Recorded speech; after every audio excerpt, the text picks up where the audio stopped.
Let's mic आज का अखबार। नमस्कार, लेट्स माइक में आपका स्वागत है। आज का अखबार के साथ मैं राखी जैन। यहाँ हम देश दुनिया के सबसे बड़े और विश्वसनीय अखबारों से चुनते हैं वो रिपोर्ट्स जो सिर्फ खबर नहीं, आपकी समझ और सोच को गहराई देती है। शुरुआत उस खबर से जिस पर कल पूरी दुनिया की नजरें टिकी रही।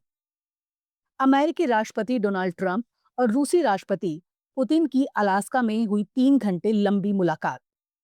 ये बैठक जितनी हाई प्रोफाइल थी उतनी ही बेनतीजा भी।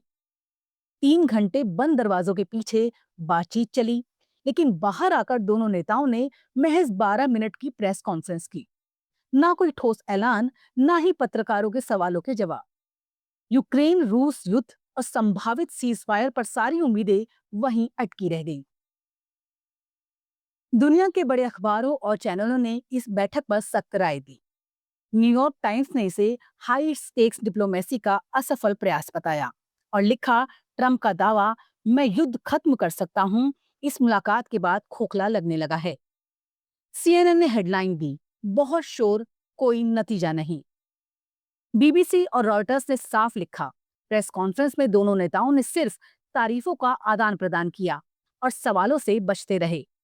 यानी बातचीत ज्यादा शो ऑफ रही, असली कूटनीति कम। यूरोपीय मीडिया की चिंता ये रही कि जब कोई समझौता नहीं हुआ तो इसका सीधा मतलब है पुतिन अपने रुख से पीछे नहीं हटे। युद्ध विराम की उम्मीद अब दूर की कौड़ी है। द गार्जियन और फाइनेंशियल टाइम्स ने तो साफ कहा, इस बैठक का असली फायदा पुतिन को मिला, क्योंकि ट्रंप ने ना उन पर दबाव डाला, ना रूस की शर्तों को चुनौती दी। भारत के अखबारों और चैनलों ने भी इस खबर को पहले पन्ने पर जगह दी।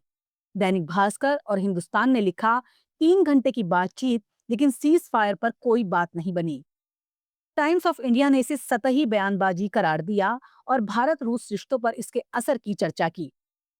पुतिन की शर्तों पर जोर दिया, खासकर ये कि यूक्रेन नाटो में शामिल ना हो। रिपोर्टों का कहना है कि ऐसी शर्तों के साथ किसी समझौते की गुंजाइश मुश्किल है।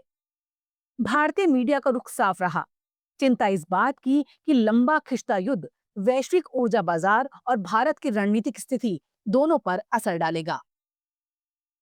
दुनिया भर के मीडिया की राय को जोड़कर देखें तो तस्वीर साफ है। अलास्का की ये बैठक ज्यादा प्रतीकात्मक रही, व्यवहारिक नहीं। लेकिन नतीजे खाली हाथ निकले। ट्रंप और पुतिन ने संवाद की शुरुआत तो कर दी, मगर असली मसले, यूक्रेन युद्ध और सीजफायर, अब भी जस के तस हैं। यही वजह है कि आज का अखबार की इस सबसे बड़ी खबर का निचोड़ यही है कि शांति की उम्मीद जरूर जगी थी, लेकिन ये उम्मीद फिलहाल धुंधली सी है। अब बात कुछ सामाजिक मुद्दों की। द न्यूयॉर्क टाइम्स में प्रकाशित लेख में एक बेहद अहम और आज के दौर का मुद्दा उठाया गया है। आमतौर पर चर्चा में ना रहने वाली लड़कों की समस्या, यानी boy crisis. The New York times में प्रकाशित लेख में असल में एक गहरी चिंता जताई गई है कि अमेरिका में लड़के और युवा पुरुष तेजी से समाज से कटते जा रहे हैं और ये हालात 100 साल पहले वाली बॉय प्रॉब्लम जैसी ही है। फर्क बस इतना है, तब ये लड़के गली मोहल्लों में भटकते थे, आज स्क्रीन और एल्गोरिदम में खोए हुए हैं। लेख कहता है 1900 के दशक की शुरुआत में भी हालात कुछ ऐसे ही थे। औद्योगिक क्रांति, भारी पलायन, गरीबी और असमानता ने परिवार और समुदाय की पकड़ ढीली कर दी थी। नतीजा, लड़के स्कूल छोड़ने लगे, अपराध में फंसने लगे और उनका सामाजिक जुड़ाव टूटने लगा। तब समाज ने बड़े पैमाने पर खेलकूद, क्लब कैंप और बिग ब्रदर्स, बॉय स्काउट्स जैसे संगठन खड़े किए, जिनमें बड़े बुजुर्ग मेंटर्स ने लड़कों को राह दिखाई। यही सामूहिक पहल असली बदलाव लाई। आज 2025 में तस्वीर अलग नहीं है। कॉलेज में लड़कों की संख्या गिर रही है, आत्महत्या की दर बढ़ रही है और एक बड़ी संख्या ने ना तो पढ़ाई की और न काम। सबसे चिंताजनक बात, कई लड़कों को लगता है कि कोई उनकी परवाह नहीं करता। दोस्ती, मेंटरशिप और रोल मॉडल का संकट गहरा है। जो संस्थान पहले लड़कों पर केंद्रित थे, वो या तो खत्म हो गए हैं या लड़कियों के साथ साझा हो गए। नतीजा, लड़कों के पास अपने जैसे माहौल और भरोसेमंद पुरुष गाइड की कमी हो गई है। लेख का मर्म यह है कि ये समस्या सिर्फ नौकरियों या पढ़ाई की नहीं, कनेक्शन की है, यानी रिश्तों, मार्गदर्शन और सामाजिक जुड़ाव की कमी। अगर ये खालीपन नहीं भरा गया तो ये युवा गलत राह पर जा सकते हैं, जैसा इतिहास में हुआ है। इसलिए समाधान वही है जो एक सदी पहले निकला था। पुरुष खुद आगे आए, मेंटर और कोच बने, लड़कों के लिए सुरक्षित और प्रेरणादायक जगह बनाएं और समाज मिलकर उन्हें जिम्मेदार, आत्मनिर्भर और संवेदनशील पुरुष बनने में मदद करे। सीधा संदेश ये है, लड़कों को राह चाहिए, पुरुषों को उद्देश्य चाहिए और समाज को दोनों को जोड़ना चाहिए। वॉशिंगटन पोस्ट में प्रकाशित लेख में मशहूर अर्थशास्त्री मार्क जांडी ने साफ चेतावनी दी है। अमेरिका की बेरोजगारी दर भले ही 4% के आसपास है और ऊपर से अर्थव्यवस्था ठीक ठाक दिख रही है, लेकिन असल में नीचे से हालात खराब हो रहे हैं। जांडी बताते हैं कि बेरोजगारी कम होना अच्छी बात है, लेकिन तभी जब इसकी वजह नए रोजगार हों, ना कि लोग नौकरी ढूंढना ही छोड़ दें। इस साल अमेरिका की लेबर फोर्स, यानी जो लोग काम कर रहे हैं या काम ढूंढ रहे हैं, उनकी संख्या लगभग रुकी हुई है। पिछले साल ये तेजी से बढ़ रही थी, लेकिन अब ठहराव आ गया है और यही मंदी का अलार्म है। इसकी सबसे बड़ी वजह है कड़ी इमिग्रेशन पॉलिसी। बाइडेन कार्यकाल में आए लाखों प्रवासी जो जल्द ही काम पर लग गए थे, उन्होंने तब अर्थव्यवस्था को सहारा दिया, खासकर उस वक्त जब फेडरल रिजर्व ब्याज दरें बढ़ा रहा था।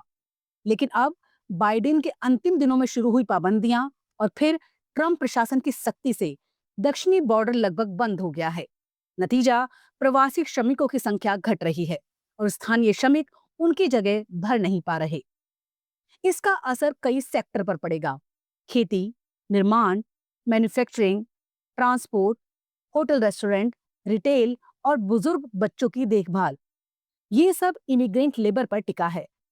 कमी का मतलब है महंगी मजदूरी और महंगी मजदूरी का मतलब है महंगाई पर नया दबाव। इससे फेडरल रिजर्व को ब्याज दरें घटाने में भी सावधानी बरतनी पड़ेगी। लेख का मूल संदेश ये है कि अगर लेबर फोर्स नहीं बढ़ी तो अर्थव्यवस्था की विकास क्षमता घटेगी और उत्पादकता में चमत्कारी उछाल के बिना विकास दर लगातार कमजोर रहेगी, बिल्कुल जापान और जर्मनी की तरह, जो प्रवासियों को खींचने में नाकाम रहे और हमेशा मंदी के किनारे खड़े रहते हैं। और अगर राजनीति ने इमिग्रेशन सुधार को रोके रखा तो अमेरिका भी उसी राह पर जा सकता है।